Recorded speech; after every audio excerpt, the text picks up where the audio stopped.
Olá, vamos ao Evangelho de hoje, sexta-feira, 14 de novembro. Vamos fechar os nossos olhos para fazer a nossa prece, elevar o nosso pensamento a Deus, nosso Pai, serenar os nossos corações, as nossas mentes e a nossa alma e agradecer ao Pai, ao Mestre Jesus, por mais este dia, mais esta oportunidade bendita de abrirmos os olhos, de vivermos, de nos desenvolvermos, que nós queiramos abrir os olhos para ver cada pequeno acontecimento deste dia sublime que vai se desenrolar. Que nós possamos ter em mente, aproveitar os pequenos instantes, não só as grandes oportunidades. Que nós consigamos olhar para os lados, para ver as pessoas que estão conosco, que nos acompanhem. Vamos pedir também que a nossa fé se fortaleça, assim como a nossa paciência, para os momentos do dia que não forem tão fáceis. Nosso anjo guardião, nossos espíritos protetores, gratidão por tanto amparo. E pedimos que mais este dia estejam conosco, a nos inspirar, a nos amparar. Permaneçam conosco agora e para todos sempre. Que assim seja. Então vamos ao nosso Evangelho. Evangelho segundo o Espiritismo. Vamos ver uma passagem para a nossa reflexão de hoje. Capítulo 8. Bem-aventurados os puros de coração. Caiu bem no início. Vamos lá então. Então o item 1 diz assim: Bem-aventurados os puros de coração, porque eles terão a Deus. Isso está no Evangelho de Mateus, capítulo 5, versículo 8. Vamos ler também o item 2. Trouxeram a Jesus algumas crianças, para que ele as tocasse. E como seus discípulos afastaram com palavras rudes aqueles que as haviam trazido, Jesus repreendeu-os, dizendo: Deixem que venham a minhas criancinhas. Não as impeçam, pois o reino dos céus é para aqueles que se assemelham a elas. Em verdade eu digo a vocês, todo aquele que não tiver a humildade e a pureza de uma criança não entrará no reino de Deus. E depois de abraçá-las, abençoou-as, impondo-lhes as mãos. Isto está em Marcos, capítulo 10, versículos 13 a 16.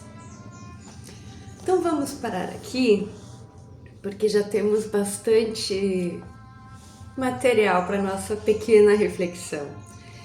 Quem quiser continuar lendo, é muito lindo. Continuem lendo o item 3, item 4, que vai dar uma complementação, uma complementada bem bonita para nossa reflexão. Mas para nós, quando Jesus disse, deixai vir as minhas criancinhas, é claro que primeiro a gente pensa na pureza da criança.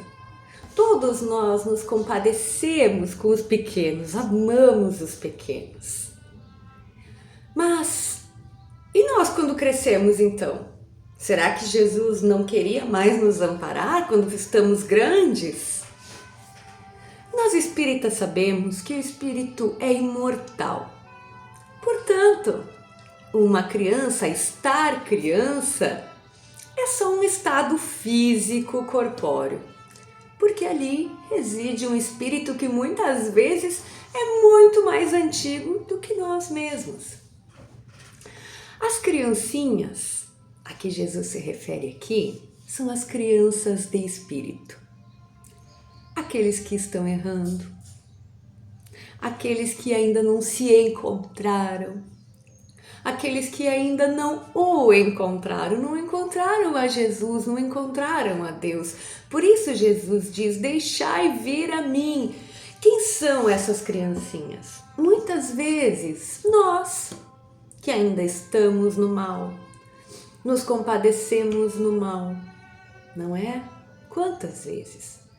Não só aqueles irmãos que estão num estado super relativizado de maldade, criminosos, não esses somente. Nós também, que cometemos nossos pequenos desvios diariamente, somos criancinhas, crianças da alma, crianças do espírito.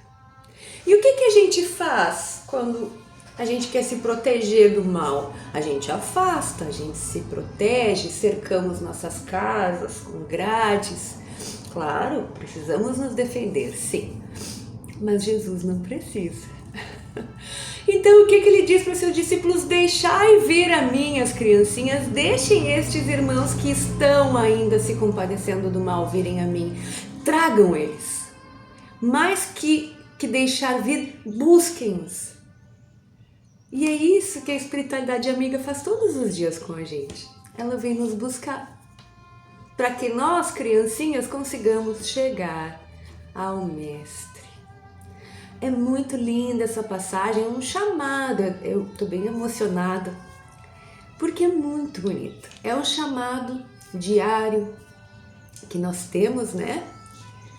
Para que a gente possa aceitar o estado em que estamos, refletir muito sobre ele e assim começar a provocar a mudança profunda, a mudança que realmente vai nos levar ao Mestre. Que o Mestre já está, ele está sempre ali, basta querermos ir. Então vamos escutar o nosso anjo da guarda, os nossos espíritos protetores que estão sempre a nos inspirar, a nos acompanhar. Como a gente faz para escutá-los, né? Fazendo o evangelho, fazendo uma prece, respirando, se conectando com a natureza, limpando constantemente, orando e vigiando constantemente para manter a nossa casa mental, o nosso templo, esse templo que Jesus se refere, mantendo o nosso templo limpo. Então, vamos a uma pergunta do Livro dos Espíritos. Livro dos Espíritos, primeira obra da codificação. Vou tirar esse lápis daqui. Vamos abrir. Uma pergunta. Aqui. Noções preliminares. Bem no inicinho, aqui do Livro dos Espíritos, que tem essa videira. Essa videira acabou se tornando não um símbolo, porque o Espiritismo não trabalha com símbolos, mas uma referência ao Espiritismo. E aqui nós não temos, não é o caso de explorarmos com profundidade o que se refere a cada parte da videira, mas tudo tem o caule, tem um significado, a folha, o fruto, o suco que vai sair dessa uva, é muito bonito. Então acaba sendo uma referência ao Espiritismo, porque foram os próprios espíritos que enviaram a referência à videira. Então, talvez tenha sido isso, né, que tenha vindo para a gente entender hoje o significado da videira, refletir. Quem quiser também pesquisar sobre isso, está na introdução ao estudo da doutrina, mas a gente vai ler aqui pelo menos uma frase ou duas. Diz assim: os fenômenos que não se enquadram na, abriu aspas, leis da ciência comum, fecha aspas, estão por toda parte. Na causa que produz estes fenômenos, apresenta-se a ação de uma vontade livre e inteligente. Então ele está dizendo aqui que os fenômenos que a ciência comum, que é as lógicas, essas que se comprovam com métodos, estão por toda parte. Todos nós sabemos, isso não podemos negar, é isso que ele está dizendo. A razão diz que um efeito inteligente deve ter como causa uma força inteligente. E os fatos provam que essa força pode comunicar-se com os homens através de sinais materiais. Bom, então o que nós entendemos aqui? Que estes fenômenos que a ciência não explica estão por toda parte, isso a gente goste ou não. E que estes fenômenos, como a razão nos diz, se observarmos bem estes fenômenos que a ciência não explica, eles têm uma causa inteligente, visto que existe uma linha de comunicação lógica. Então, há uma causa inteligente que produz aquele efeito. E como toda causa tem um efeito, todo efeito tem uma causa, estes fenômenos existem e têm razão de ser. É isso que se apresenta no início do Livro dos Espíritos. Para quem está chegando, já dá para sentir que essa doutrina nos explica coisas com muita profundidade. É uma doutrina belíssima e convido a quem estiver aí que não conhece, que se junte, que vá conhecer, pelo menos para tirar as suas curiosidades. É uma doutrina linda de amor e de instrução. Vamos encerrar então, fechando os nossos olhos e agradecendo mais uma vez a Deus por termos estado juntos nestes breves instantes. Gratidão, Pai, por estarmos um pouquinho mais preparados para o nosso dia e que nós possamos estar com olhos bonitos para ver, ou fortalecidos na nossa fé para o que tivermos que passar. Permaneçam conosco, espíritos amigos, Mestre Jesus, Mãe Maria de Nazaré, agora e para todo sempre. Que assim seja. Tchau, tchau.